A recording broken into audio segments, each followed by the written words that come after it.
to watch a new machine that they use for testing how well the hearing aids are working in terms of how well they want to troubleshoot hearing.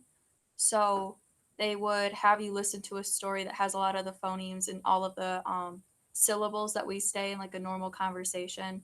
And they would try and target how the hearing aid is reacting with those. And they can actually change like how well the hearing aid can like hear the sounds. So then the person can like have their targets on and they can hear like clearer and more crisp. Um, so that was all for Monday. Tuesday, I went to Anderson and I got to work with the early childhood development program. It was actually the first time that I actually got to interact with the kids instead of just watching. So I sat and I played with two boys. We just played with cars and I had them try to talk to me a little bit more. One of them was really engaged. He really liked to talk, just talked about everything, car colors, which cars were his, which cars were mine, things like that, and just trying to keep a conversation with him. The other one didn't really seem interested in talking with me, which was okay. I think he was just having a rough day, which is fine. And then I got to watch one of their articulation tests, which just has how many syllables and sounds the kid has like developed. And so one kid that she tested, he developed, I think, 9 new sounds since she last tested them from last year. So that was really great to see her interact with him and to see how much progress he's like grown with. And so now she'll be targeting new sounds that she can work on with him since he's kind of nailed the other ones that she was targeting. And that was all from Anderson. I went to Perry on Wednesday, and that was one class worth of a cycle rotation with them. And I watched her work with kids on the smart board. One of them was mainly working on ending sounds, and the other one was trying to work along with some of the ending sounds, but building 2 syllable words because most kids that talk when they're younger, they don't develop like 2 syllable words. They say like one of the syllables and leave off the ending. So she was trying to get him to say more than one syllable. And then they do a circle time, which is a live like Zoom call that they can join, and all they do is like read a story and do some like motor skills so they can get up and moving. None of the kids actually joined that day, so they record it and they use a program that's kind of like a Google Classroom, but it's for kids. And she posts the videos there, and all they have to do is like respond with what their favorite part was. And so that's what I got to watch on Wednesday.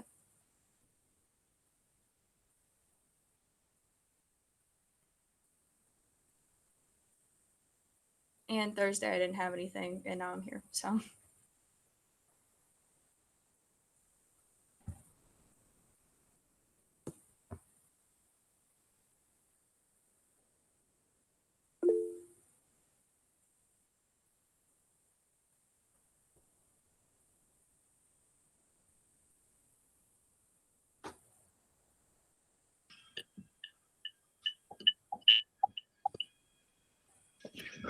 All right. I don't know. My computer has been having wonky issues all day. So, let me see. I was just communicating with Jordan and she says that she can't get on. So I'm going to send her the information again. Let me get this up to her again. I'll send it again.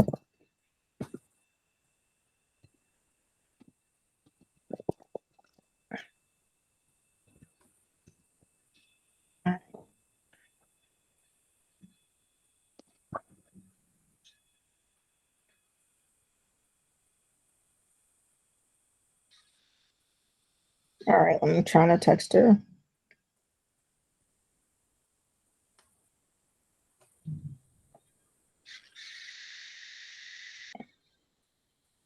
So hopefully she'll get the text, she'll check her email, and then she'll be heading back. And so this is like what I really wanted Ashley's like experience to be this whole year. Yay, COVID. But at least we got her in now. So that's the important part. Here we go. That I'm extremely excited that we were able to get Ashley some job shadowing experience at this point. And actually, it looks like it's becoming more and more hands-on at this point too, which is absolutely perfect. And that's what I want. And then, of course, everything's going to get thrown and it's going to be crazy again. Right when we set up a schedule that kind of works, now we're going to be going to craziness in the next couple of weeks. So just be patient. We'll figure it out. It's not that big of a deal. And that is what that's our lives right now, right? That's just kind of how we are.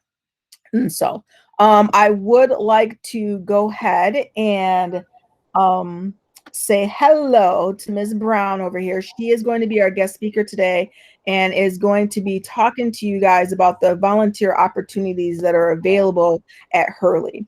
You know, I have a love of Hurley over most of the other facilities in the area, not only just because, you know, they're a level 1 trauma, but also because they have welcomed you guys as students into their arms every single year, except for last year, but that was a little different.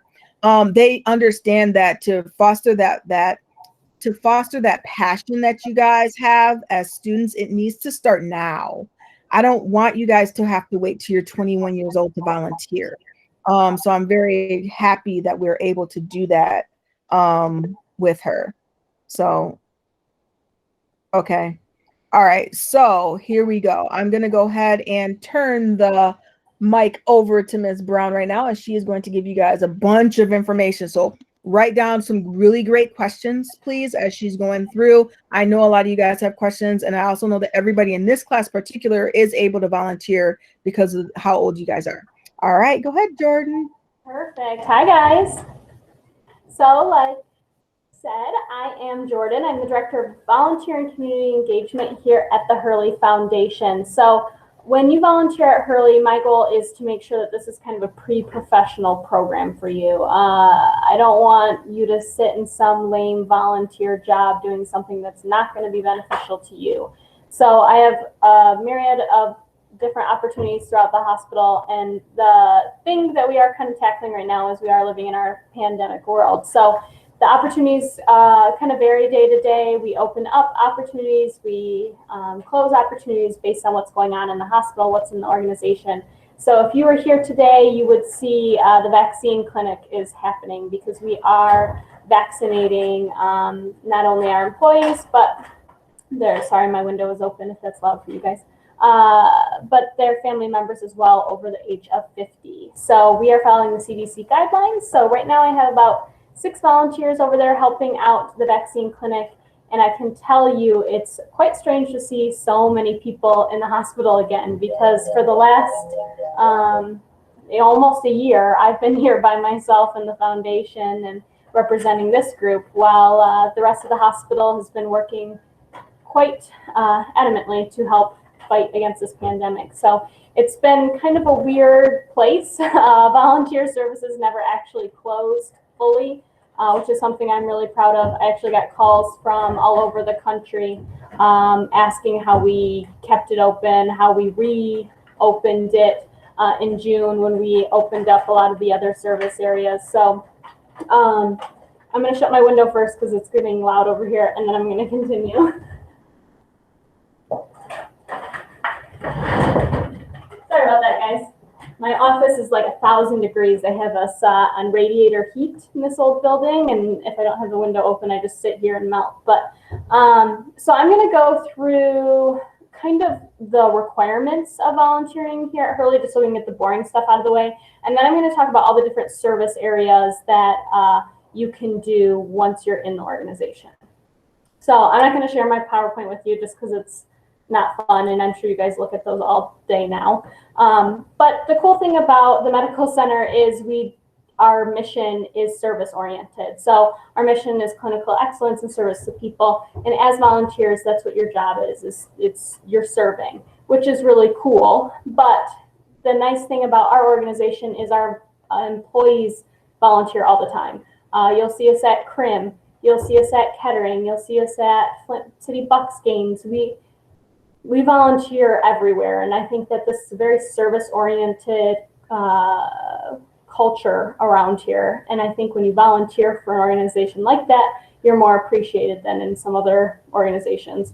I think the biggest complaint I get from student volunteers that are coming to me from other places is they didn't feel like they had any power, any, strength to do anything different, creative. It was, here, do this, pack these folders, or, do this task and then leave for the day. And I don't want that to be what you do here. Are there days and tasks that are like that? Absolutely. We do admission packets where it's literally stuffing packets that patients get and probably look at for 5 minutes and then get sent to the recycling bin. It does exist, but I want to make sure that you guys as students, when you're here, are getting the most out of it. We do have to make sure that we're really aware of confidentiality and HIPAA. So when I do orientation, I like to make sure that we talk about that a little bit. We call this the Vegas rule, right? So what happens at Hurley stays at Hurley. We're not going to be talking about Hurley when we're outside of these walls, especially when you're talking about patients' names or things alike. For our students, the hospital can be an intense place. The hospital can be an intense place for me sometimes. So you have to kind of always be on your game when it comes to confidentiality and HIPAA. I did have one student working in the emergency department who saw one of their really good friends come in on a stretcher, and that can be really scary, right? And her immediate reaction was to call her mom and say, "Oh my gosh, I saw so-and-so go in." And I'm like, no, we can't do that. You call me, I got you. I'll be mom for the day, but you can't share people's, private information with people. So it's something to keep in mind, especially right now when it's so accessible. So another instance of this where it was a little bit of a oops is I had a volunteer answer a FaceTime call in a unit, and which seems harmless, but if there's people behind you, there could be patients or pediatric patients or anyone that could be identified, and that's something we cannot have. So just to put that on your radar, just think of it as Vegas. We're not going to talk about it, and if we do talk about it, we're not using people's names. Let me see here. For requirements for our student volunteers, is everyone under the age of 18? Or is there anyone over the age? Everyone's under? Okay. So you would attend a volunteer orientation. What we're doing today is kind of serving that purpose. I'm going all over all of the critical information that you would need to know for the onboarding process. You would have to complete house stream courses, and I'm sure you guys are quite comfortable with doing all this online school now, but it's basically there's 6 modules. You go through it like a PowerPoint and you take a quiz at the end. It might take you 40 minutes tops. Doesn't take real long. You will need a TB test. That's just something that we all do here. Whether you're an employee or whatever, you get a TB test, and it's just a simple blood draw. If you're under the age of 18, you will have to have your parent with you, but we do have an authorization form that we will pay the expense of that TB test. Same with your flu shot. If you haven't had a flu shot, that's something you need to have to volunteer here at Hurley. The nice thing for you guys is by the time I get you guys in, flu season might be over. So still today, March 12th, we have not seen one case of flu come through Hurley Medical Center. So that's the nice thing about wearing our masks, right? We're not spreading germs. We're not spreading the flu around. So it's amazing what masks can do, because we have not seen one flu shot or one episode of flu. I will need a copy of your immunization record. So that's something, if you want to get started soon, you can send that to me now. Your pediatrician, your primary care physician, whomever can usually pull that. Sometimes your school has it on file.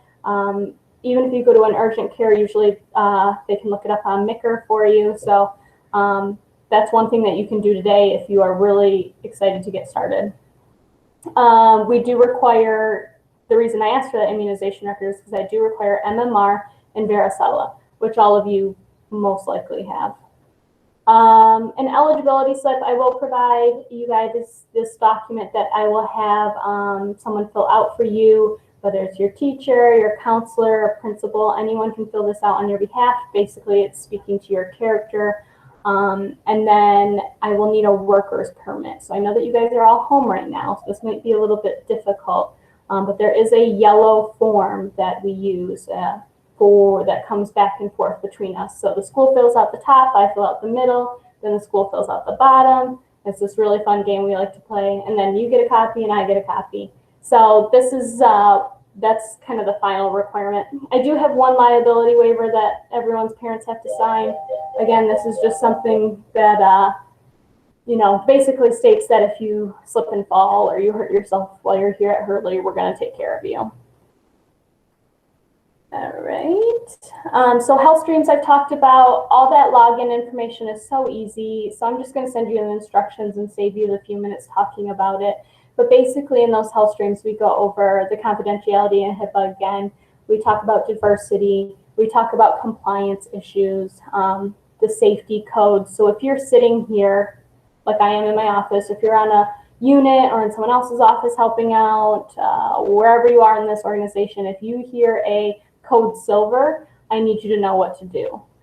Same thing, code green, code yellow. We have all these codes and I need you to be safe here. So that goes over those. And then there's a few other ones that just kind of talk about our mission and our values and things like that. So again, maybe for you guys who are used to this, for my little old ladies that volunteer, it takes them a little bit longer, but for you guys, you can probably get through them fairly quickly. Let's talk about our dress code while we're here. So depending on where you are, will kind of differentiate what you're wearing as your uniform. So most of the time, if you're in a clinical area, we do sell a couple different uniform styles. We have a scrub top, we have like a jacket, and then we have a polo shirt.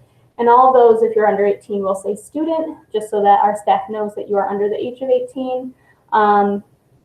Those are sold in our lobby shop. That's kind of the last step before volunteering, but those are nice and easy. In terms of bottoms, you can wear scrub bottoms, you can wear anything but jeans, really. I try to keep it professional, no shorts, that's a safety issue. Long pants, solid colors, try not to wear like leggings or pajama bottoms or anything like that, but try to keep it professional. But slacks, jeans that aren't denim, like blue jeans, you know what I mean? If you want to wear white jeans, black jeans, whatever, that's fine.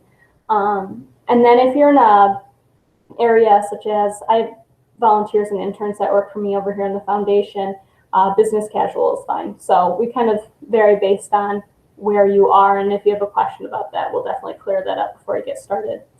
To get your TB tests, your flu shot, any of those things that you might need, I'd recommend you going to our OC Health, which is here in the hospital, or one of our urgent cares.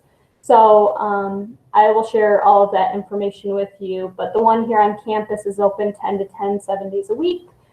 Just bring a parent with you, you can do your quick blood draw and all that fun stuff. And that's another opportunity that if you need to pull your immunization from McNair, they can definitely do that for you there. And I do cover the expense of that appointment. Okay, so now we're gonna talk about the fun stuff. I think I jetted through quickly through all the not so fun stuff. So for opportunities for service, because you guys are under 18, I can't have you working with pediatric patients at this point, just because having kids oversee kids is something that legal doesn't enjoy me doing. So sit tight. When you're 18, we'll get you in there. But we do have a service area we call guest relations. So that could be the front desk. It could be the outpatient clinic doors, the diabetes clinic, things like that, where they just need an extra set of hands. And I know you guys are Grand Blanc, so we have the Grand Blanc urgent care out there. If you wanted to not work at the hospital and you wanted to help out there, that's definitely an opportunity. We have so many off-campus sites that are Hurley affiliated that you can assist with. So we have bariatric clinic out there. I think what else? Linden Road. There's so many offices. So if we don't find what you need to do here at the hospital, we'll definitely find a place for you.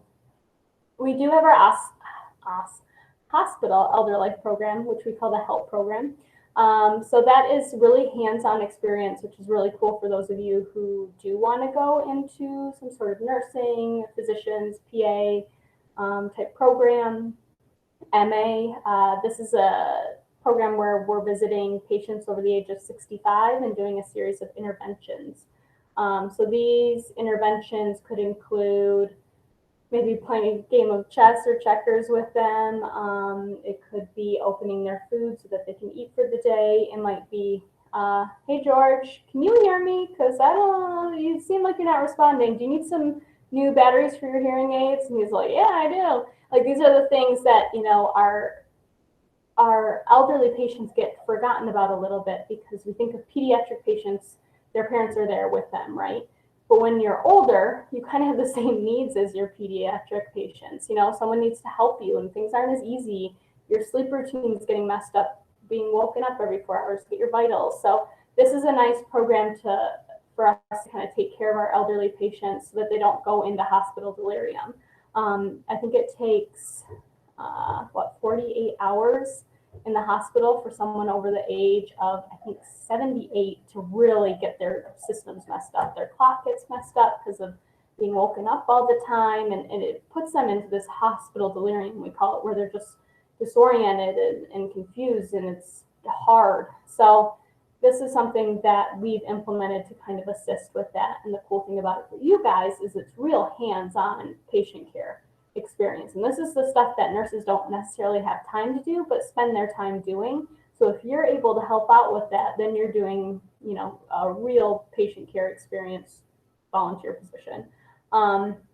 We modeled this program after U of M Ann Arbor's health program, so we're pretty proud of it. It's grant funded, it's exciting.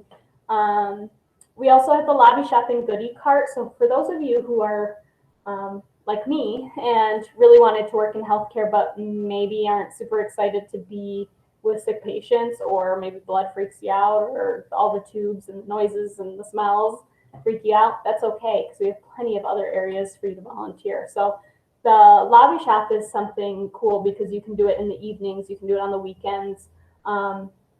It's our biggest donor to the hospital, and I think that's what makes it look really great on your resume and on paper is I've spent all this time fundraising for the organization as well, because that implements the customer service, it implements the retail experience, the ordering, the restocking, the talking to people from every country on this earth and every background.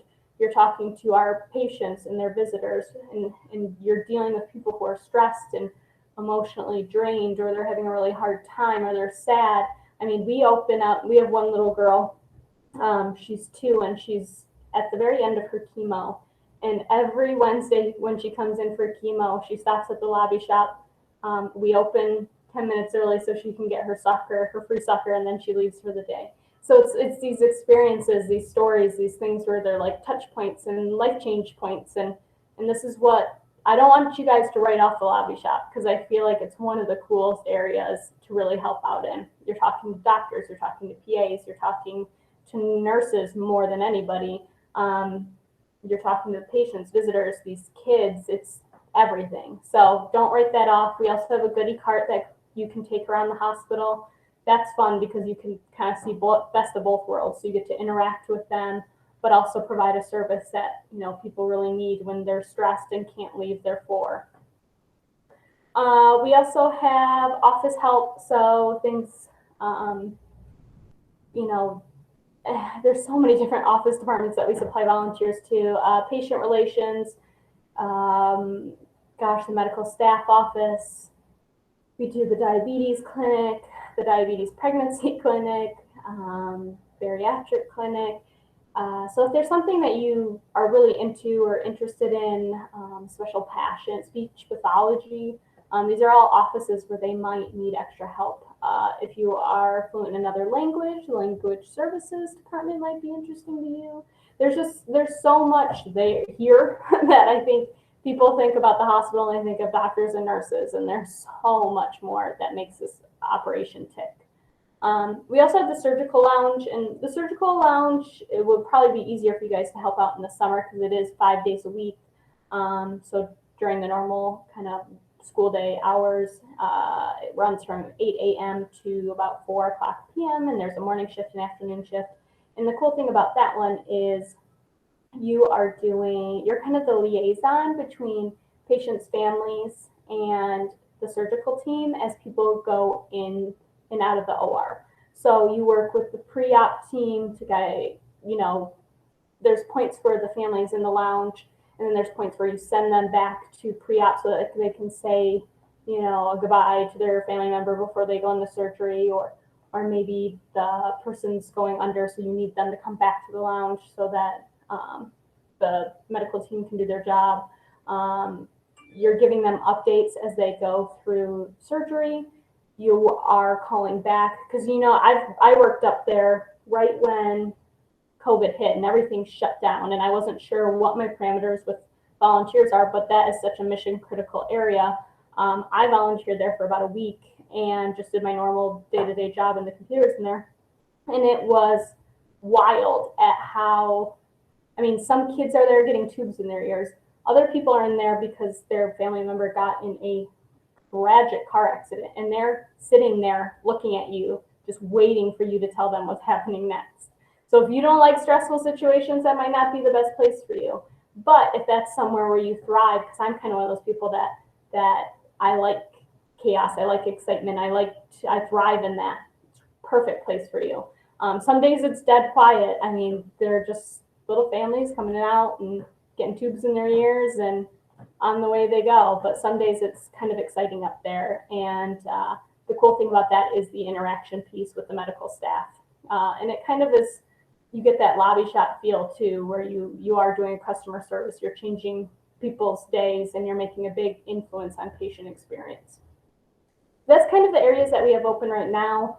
As we look to the summer, I can see more things opening up. You know, we have PT and rehab is a really cool place for students to work. I know a lot of people like to go into kind of athletic training or things like that, and that's a cool place to kind of figure out if that really is your path, and all that good stuff. The ED will be exciting to get into as a student once that opens back up. It's just there's these areas that are a little COVID heavy still. Our rehab department was actually one of the very few rehab departments that stayed open during COVID, and we actually used them as a resource to rehab COVID patients before we sent them home, so that we didn't have to deal with those patients going home too soon and then coming back to us, which costs us more money.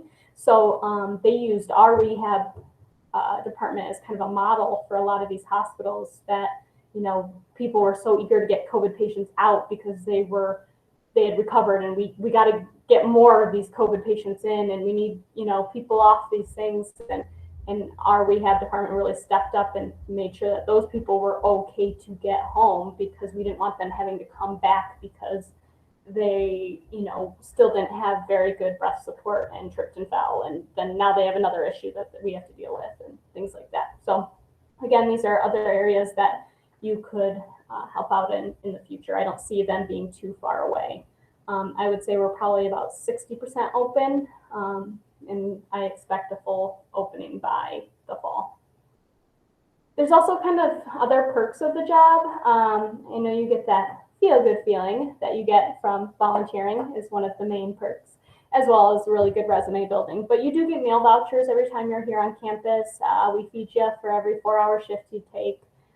Those are available for your use in the cafeteria, Jasmine's, which is our coffee place, as well as the lobby shop for snacks.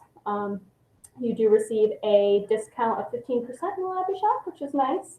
It's a great place to buy last minute gifts. I can't remember the last time I didn't buy someone their birthday gift out of the lobby shop, especially when they're, you know, like a parent, grandparent. It's a great place. They have cute stuff. We only sell organic, you know, lotions and things like that, because we do take that stuff seriously from the health and wellness point of view. So it's kind of a cute little place. It was voted one of the top places to shop in Genesee County a few years back, and feel a little proud of that, a little humble brag. But I am going to share all my contact information with you in just a second. But I can tell you that the next steps from here is that if you want to continue and you want to volunteer and you want to go forward, I would have you shoot me an email, if that's okay. And what we can do from there is I will send you all the documents needed. I'll send you a copy of my PowerPoint that I show in my normal orientation, just for you to flip through. And then once you get those documents into me, I don't care how you get them to me. You can email them, you can fax them, carrier pigeon them to me. I just need them in hands. Once I get those, we'll get your badge printed, we'll get you trained up, and you're ready to go. So usually you can do this in about 2 weeks if you're really, you know, ready to go. But I don't have any time frame on start to finish. So, and I do have a volunteer application at hurleyfoundation.org under the volunteer tab, and there's an apply now button. You'll fill that out, then you'll get an automated email saying, sign up for orientation. You don't have to do that, we just did it. And then, let me see here, it's probably best if I just share it in the chat, but I will give you all of my contact information here. Does anyone have any questions for me? And you guys can text me, I'm okay with that. It's just not too late at night. Any questions? Very good. Did I talk too fast? We always joke in my office that I'm the Lorelai Gilmore, and I don't know if that would make sense to you guys, but I'm the Lorelai Gilmore of the office. I just talk. All right. Well, you feel free if you think of questions. No, they're used to me. They're used to me. I go through lessons pretty darn quickly, so they got this down. So I do want you guys, as you guys are contacting Jordan, I kind of have to be the liaison because you're going through school, you know what I'm saying? And so I do need to be the liaison a little bit on that aspect of things. And so when you guys are emailing Jordan, make sure just to tag me and on that email to the LLEVI email that my school email, right? Because I got my host email that sometimes I throw out there and I forget. So make sure you do tag me in on that email too, okay? And then let me know and we'll get you through the process of this. And I will be, I am recording. Of course, I am recording this presentation right now for you guys, and it will be available for you in case you have questions later on too, like you can refer back to it, okay? And so that way, when you guys do turn stuff in, I kind of want to turn it in one big packet to her, so I have all your guys' stuff, and I'm just scanning it or I'm dropping it off. I'm doing everybody at the same time for you guys, okay? So I did want to kind of get you guys on board ahead, getting you guys thinking, so you guys can talk about like what the deal is, as far as what you're interested in going into. Think about that kind of stuff because Jordan can like kind of cater you a little bit for your interest, okay? But also I want you guys to kind of step outside of your interest area a little bit too, to get you a more well-rounded experience. That's why I've been asking all year, like who drives, who doesn't drive, so I can get an idea of like when I can kick you out of my classroom, to see if you guys wanted to start like some of your experiences a little earlier during the school day, because you can leave school for this. That's the perk of CTE. You guys are interested in going into healthcare, so you can leave school for this. Well, especially my class. That's what my class is at the end of the day. It's built in so you can leave my class to go do these experiences. And then we'll meet back up once, twice a week or whatever the case is, okay? As far as your other classes go, like if there's something big going on that you want to like volunteer with at Hurley, that can be excused also. But I just kind of we have to play that game and get you all approved ahead of time and everything like that. But yeah, it's just like Ashley is doing right now. You guys sign out at the main office and then you can drive to your internship. If you guys want to try carpooling together, that shouldn't be a problem either. The thing with, and it kind of sucks with us because we're small, but like GCI, I'm pretty sure, don't they bring bus loads of kids, or didn't they just bring a bunch of kids at one time? Yeah, they used to do that. That's what I thought. But there's like way more kids than like 10 of you guys, right? They have classes and classes of kids. So they would bring a busload of people. And so that would also obviously be an option for us, also for those individuals that don't drive, or your parents can take you if you don't drive yet, or we can figure something out. We need to figure something out to get you guys these experiences that you are interested in, because I think it's important to see this. And I know, who was it? Ethan, you around? Where you at? Oh, there your big head at. I thought you were 18. I am. Okay, so remember that one area that we were talking about with the kids? Yeah. That's the one that I was talking to you about in class that one day. Working with that group of kids, because those kids could end up being on the list of kids that you're talking about also, okay, depending on the family support that they have this whole time. So that was that group that I was talking about, since you are 18 on that one, okay? Do you guys have questions? Now's the time. Like, seriously, ask those questions that you may have, that you might be interested in. You guys, a lot of this stuff is really not that new to you. Octavia, go ahead. My question is, because like with us being a pandemic and I have teacher ed second hour, I just want to like make sure like it's okay for like me to go to like the hospital and everything, because I know for my school, I'm not even able to come back to face with them until after spring break. So I don't know how like that whole thing would go, because of how there's like so many diseases at the hospital and I'm in elementary. Right. Actually, to be honest with you, I would be more scared of those elementary school kids than I would be at the hospital. Yeah, we're over here I'd say we're at 90% of our workforce are vaccinated. Like I said, there's no flu going around. We're all masking up. The PPE levels are high. There's not a lot of like all the tables and areas where people used to sit and chit chat and talk and take their breaks. Those are all pulled out. I mean, there's not a lot of, I actually feel way more comfortable here than I do at the grocery store or the gas station, because it's clean. Everything's being wiped down constantly. So I can understand the concerns, and you have to do what you're comfortable with. Okay. And so, go ahead, Octavia. I was just asking because I know how Brenda's like principal, she's already cautious about it. So like I didn't want to like make her like more cautious. That's why I was asking. I guess my question is though, like, you can't, so this is second hour. So you would be going to your student rotation first. Yeah. But then the next, like, we don't know what our new schedule is yet. So you guys don't know, do you? Oh, I will be seeing you guys in person in 2 weeks. Like, yeah, life's returning to normal now, which is good and bad, right? So yeah, see, Erica, yeah, you jinxed us all. It's your fault. Your fault. No, the proposal is that we are going to be going back to it's not normal, right? We're only going to be doing partial days, but every class every day, Octavia. Partial days. But yeah, but this is the thing though. You would still always leave for 6 hours, and 6 hours always at the end of the day. Okay. So talk to mom about that to see.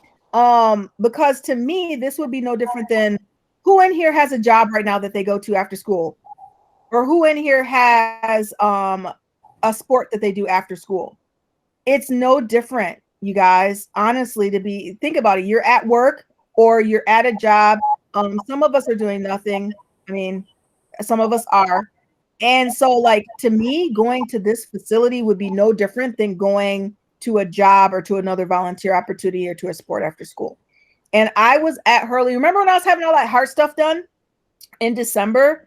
Or it might not have been on your rotation. I don't remember. I was at Hurley, man. It's like there's nobody in there right now. And I know that was December, but it was very, very shut down. The volunteers that were there, it was quiet. There was constantly people cleaning everything. I'm like, I need to hire people. Like, I need them for my house. It was awesome.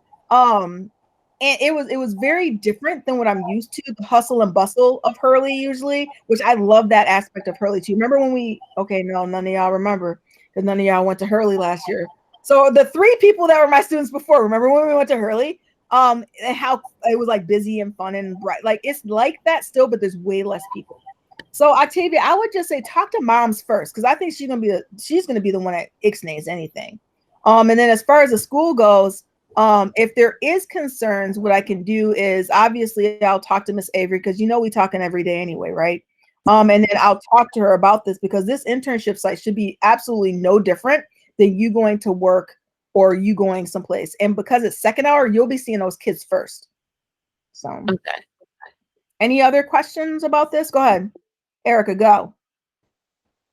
Okay, so my friend said that I was just talking to him, and he said that a lot of his teachers were saying we're going back in person next week. It should be the 22nd and stuff. That's because they can't just tell us to go back. Right, it's the 22nd. And you know me, as soon as I hear anything, y'all hear it first. Like, honestly, you guys, as my second year students, hear anything as I hear it. That's why when things were switching up with like rotations and stuff, I might not know the ins and outs, but I try to be very transparent and tell you guys. So nope, I haven't gotten any emails saying otherwise. And there is an emergency school board meeting today at 4 to determine that. So nothing's been said. It looks like it's going to be the 22nd. So not this Monday, but the next one. And we really just don't know what that day is going to look like yet. So we don't know if it's going to be like normal schedule. I doubt it. I bet what it's going to be is some kind of all 6 classes all day in person. No, all 6 classes in person, but like shortened, because we don't want to have to force you guys to eat lunch there, because we all know what that lunchroom's like, right? If we're getting COVID, it's gonna be in that lunchroom because we're so packed in that lunchroom. I do know that. So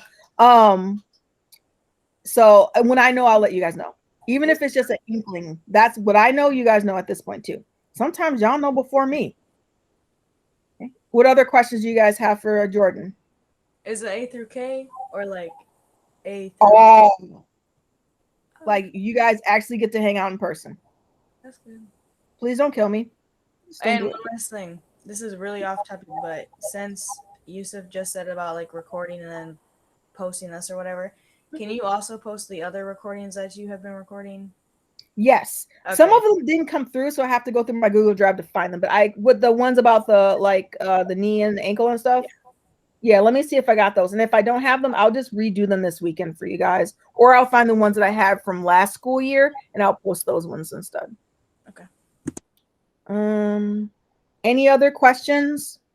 Oh, okay. So let me throw some questions out there really quick. I know class is done, but you guys stick with me for a second. The off-campus volunteering. Mm-hmm. Those opportunities. You guys know that there's Hurley facilities local to us also, which may be a better option for you guys that your parents don't want you to drive so far away or you're in Grand Blanc. Can you class is done at 2:15, but they'll be all right for 5 minutes. Can you explain to me that off-campus volunteering opportunities? Yep, so you would onboard just the same as you would if you were here on main campus, but we have the bariatric clinic kind of in your guys' area. We have the peds psych clinic, which they can always use help. It's not direct patient care, but there is some tasks around the office that they could use assistance with. There's bariatric clinic and medical weight loss clinic over there. I think what else is nearby you? The Grand Blanc urgent care. I feel like I'm missing one. That might be it. But basically at those, it's office help. So sometimes you might be helping room patients, taking vitals. That would be probably the extent of the patient care part. But there's a lot of back-end work. I would give you access to Epic, which is our electronic medical records. And then I would help you learn how to do that so that you could help with maybe calling and make appointments or reminding patients of appointments or things like that. So kind of everyday office stuff that you would do in a medical office is what those off-campus situations look like. So say a student wanted to do more than one. So say on Monday, Tuesday, they wanted to be local, but then the rest of the week at the hospital. Is that something that's optional? Absolutely. So that's the one thing I did want to mention is we're super flexible. So if you wanted to do multiple service areas, absolutely fine. We'll just have to figure out a schedule that works for all parties involved. If you don't like a service area, maybe you start at the diabetes pregnancy clinic and you're like, this isn't my thing, then that's fine. We'll switch you out. So I try to encourage you to do it for a couple weeks just to make sure you don't like it, but we can switch around and move around as needed. Same thing with if you're carpooling or you want to meet up with a friend and drive here, we can figure out those schedules as well. I'm super flexible. And even if there's stuff that you want to do and you want to help out, but maybe your parents aren't comfortable with you being at the hospital, then I will see what we can do to send work home with you. You can meet me once a week. If you want to do patient packets, put them together at home. I mean, it's still volunteer work. You still get your hours and you can stay home and do it. So. Okay. Last quick question. Hours, minimal hours? We ask for 4 hours a week. it's a COVID world. I don't really follow any rules anyway, so and we'll figure out what works best for you. If you want to do 40 hours here a week, get down with your bad self. I'll help you do it. If you want to do 4 hours a week, we'll figure that out. If you want to split your 2 hours and 2 hours for 2 different days in 1 week, that's fine. We'll figure it out. But if you want to do multiple shifts, I'm pretty flexible when it comes to that stuff, especially right now. I just want you to make sure you guys get enough hours that it's impressive on your resumes. I don't want them to be like, oh, she had 30 hours. She's been there for 3 years. Like, what? Because that's happened before. So we don't want to do that. I want to make sure whatever you're putting out there is impressive. All right. And then I'll text you actually this last question later on. But I think that should be, do you guys have any other additional questions for right now? So I need you guys to start dropping that little seed into your parents' brains, okay? Oh, look what we talked about today. Oh, we've been kind of talking about this. Oh, man, I wish I got a chance to go to Hurley last year. Start doing those little things so they know that this is coming up. I know I can look at most of you guys, and I know a lot of your parents have talked to them before, and I think they'll be okay as once they feel comfortable. And that's the big kicker, is feeling comfortable with where you're at. And that's where having your parents go with you to a lot of this other stuff will help. You know, having them go with you to get your vaccination or your TB test and then your flu shot and stuff like that. That will help out a lot. So, and I just want to mention, not to dangle a carrot in front of them either, but if they're over 50, they would be eligible to get vaccinated as active volunteer parents. So, fun fact. All right, then. There you go. In case you were wondering. Okay. Any other questions that you guys might have for right now? Okay. Oh, I think I got y'all a little bit more interested than I did before, didn't I? So even if you can't do week stuff, there's weekend stuff. There's hours, period. And I know a lot of times your weeks might be packed, but then look at other weeks, okay? Other than that, you guys, I am all set with you for today. You have no homework for me this weekend except study, practice, do the stuff that you need to do. You know, the stuff that you should have been doing anyway. So I will mostly, what we'll do, we'll hit it pretty hard on Monday and Tuesday. Somebody's hand just got raised. Octavia, go. Okay, this is just for me. Do I have any work to do for you on Monday? On Monday? No. Okay. That's your off day. On Tuesday, you will. Okay. Okay. I mean, besides like the heritage essay and that stuff that already has been due, right? That stuff is already like done. That stuff is already, but other than that, no.